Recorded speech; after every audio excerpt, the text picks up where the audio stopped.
It's time for some Destiny 2 Forsaken news. I promised that I would bring the cheesy intro back for at least one video.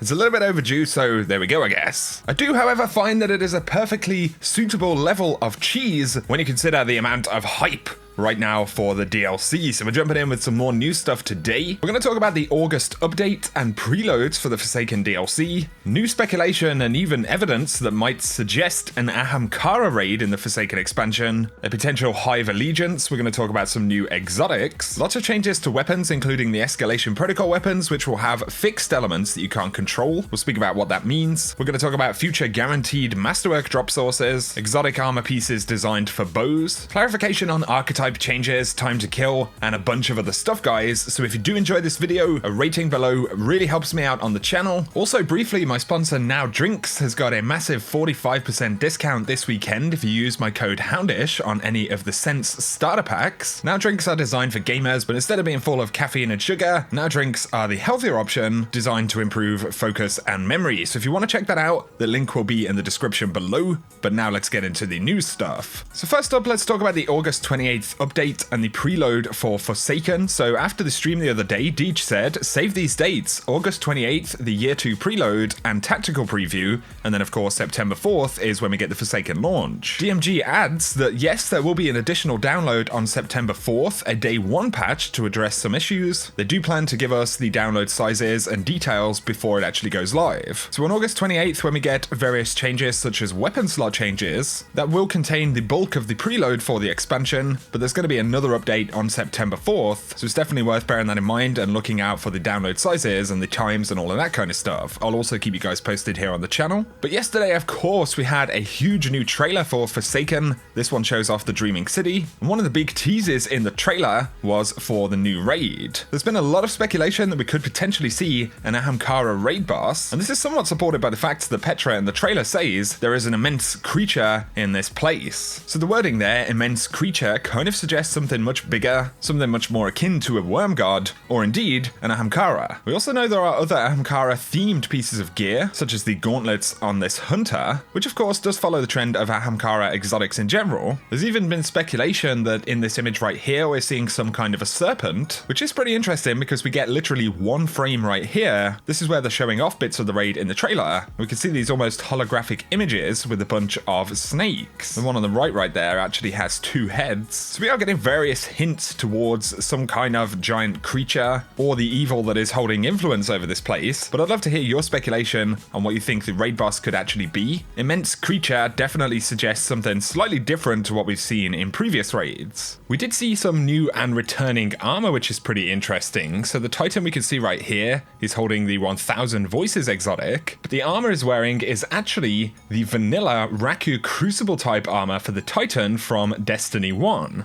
So they're bringing back some sets which are from the original launch of the original Destiny. This Titan also appears to have a sidearm on his back, which is pretty interesting. The very back side of the weapon actually looks quite a lot like the Vestian Dynasty, which was the Awoken sidearm, the very first sidearm we ever had in Destiny 1. So of course there is some potential that it could return here. Another armor set that we saw, which is very interesting, is this one the Warlock is wearing. We've got these robes that are kind of torn, with these various chains wrapped around them as well. A very unique design on the helmet right there, and even a ghost shell alongside it. This looks like it's going to be some new themed gear that we'll see. We saw this character right here, which is very interesting. You have these 3 Hive elites at the forefront. They're not actually attempting to engage us, at least not in combat. It actually looks like we're approaching these enemies, or even potential allies of some sort. We also see this big character in the background with this huge cloak and very distinct horns. So again, we can only really speculate as to who this is, but definitely some very elite members of the Hive. We of course did see corrupted Taken Techians, Morosov's Awoken Witches, and we also saw this grenade launcher right here, which is almost certainly exotic. There also appears to be some kind of code and lines of text on the side of the weapon right there. So it was an immensely interesting trailer. I do have a full breakdown of that video, which I'll link below. But moving on, in Bungie's stream the other day, we heard about some pretty interesting stuff. So one of the devs said there are exotic armor pieces that make bows pretty awesome. We don't really know too much about how any of these are going to work just yet, but we have seen a couple. So we've seen these hunter gauntlets, we've spoken about them a little bit. They seem to kind of glow and charge up as you draw a bow. And then we've also seen this Titan chest piece, also with a glow on it. And when he fires the arrow right here, you see this kind of crack of light, which is the same color as the glow on the chest piece. I haven't spotted a warlock exotic which appears to be linked to bows, although you do have exotics like the chromatic fire for the warlock, elemental explosions from precision kills, and obviously this would affect a kinetic bow in a pretty interesting way. But we did get confirmation that the Ace of Spades is a 140 RPM hand cannon. So it's in the core archetype, it's like the Better Devils, which is essentially the D2 equivalent of the Fatebringer IS Lunar archetype, and with the time to kill changes, those are going to be more or less identical to the Destiny 1 version soon. Now you may have missed it, but weapons inside of Forsaken, including the Year 1 weapons that we'll be taking into the DLC, will all have fixed elements on them, so we'll no longer be able to use mods to actually change the element of a weapon, and Bungie had confirmed that any element you apply to a weapon now will be the element that it keeps after Forsaken. So if you want a Void Manananan, for example, you need to put that element on it now before the end of Year 1. However, that won't be the case for everything, so Greg Peng from Bungie said, sorry, special case here, the Escalation Protocol shotgun and sniper get locked to solar to prevent tractor cannon stacking. So those particular weapons will be locked to the solar element. You won't be able to change them or influence them before the end of Year 1. And Bungie have actually done it in order to stop people being able to absolutely destroy stuff with these weapons. So be curious to hear what you guys think about that. I think it's a shame to lose that functionality, but of course we are getting a lot of stuff in return. We're getting the new mod system, random rolls, masterworks. So be curious to hear what you think about that. Speaking of masterworks, I mentioned the other day that it will cost 10k glimmer, 27 legendary shards, and 17 masterwork cores to fully masterwork a weapon in Forsaken. So definitely worth holding onto any masterwork cores that you can. Another heads up as well, you do get 5 masterwork cores every time you complete a masterwork objective on the Solstice of Heroes armor. They are intended to be used to actually upgrade the pieces of gear, but for now I'm actually just completing those objectives and holding onto the cores specifically for weapons after Forsaken drops, so that might be something worth bearing in mind. DMG did however say that the masterwork core economy will be changing a bit with the Forsaken expansion, and they'll look to give us more details about that soon. So Bungie had previously said that they wanted to have guaranteed sources for masterwork cores, and it looks like we will be getting some of that with the Forsaken DLC. You know, even if you completed your first 3 strikes for the week or something like that, and you got a bundle of 3 or 5 cores every time you did one, they could make it an additional RNG drop for a Nightfall, a random potential drop in the Crucible or something. Alongside all of the other stuff we're getting, it would actually beef out the loot table and the potential rewards for activities. Somebody pointed out on Reddit that the icon for Gunsmith materials is actually changing in the DLC, so you can see the current version on the right, and then a slightly updated version on the left. Some folks were speculating maybe we're going to lose Gunsmith materials because of this, but Bungie had previously said that we will be able to keep Gunsmith materials moving into Year 2, so I don't believe they're going to be affected. It simply looks like some kind of UI update. Here's something to point out about shaders. So we see a shader on this Badlander shotgun called Distant Earth, and it says if this shader is applied to an item and then the item is dismantled, there is a small chance that the shader will be returned to your inventory. And that's actually how the mods work on weapons. So if you have a mod applied to a weapon or it drops with a mod, whenever you delete that weapon, you'll get the mod back, and essentially they're giving you a chance to get the shaders back as well, which is interesting. Looping back to the raid though, somebody did say, Bungie, please don't unlock the raid within a couple of days. Give us some time to enjoy the content and not feel rushed. And Cosmo said, we've seen this feedback around past raids and we've made the team aware that the community is asking for more time between the launch and the raid.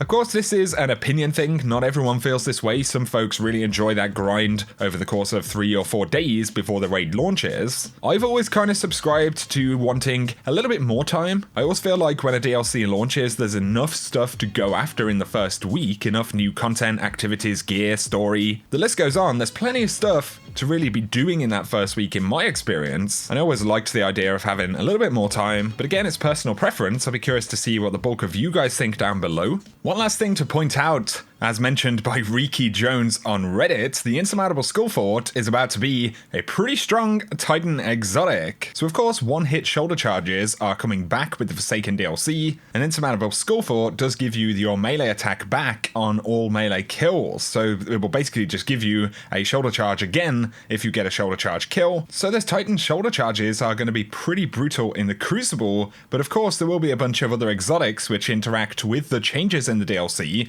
or indeed the new subclasses as well. Let me know any that you can think of down in the comment section. Perhaps I should make a video breaking down some stuff to look out for with these upcoming sandbox changes. But guys, for today, that is going to summarize the video. I'd love to hear your thoughts on the raid, the potential boss that we'll see in the Dreaming City, and any of the other stuff we saw in that trailer. Like I said yesterday, absolutely one of the best trailers I think we've had for Forsaken. Let me know any of your thoughts on the other insights in the video, but if you have enjoyed it, a like below is super appreciated, guys. If you're new to the channel, be sure to hit subscribe and turn on notifications to keep up to date with Destiny 2 content. Also, remember that deal over at Now Drinks, so you can get up to 45% off this week on the starter pack using code Houndish. You can check out more details about Now Drinks with the link in the description below. Pretty tasty stuff if you ask me. But for now, guys, as always, I super appreciate you tuning in, and whatever you get up to, I will catch you very soon.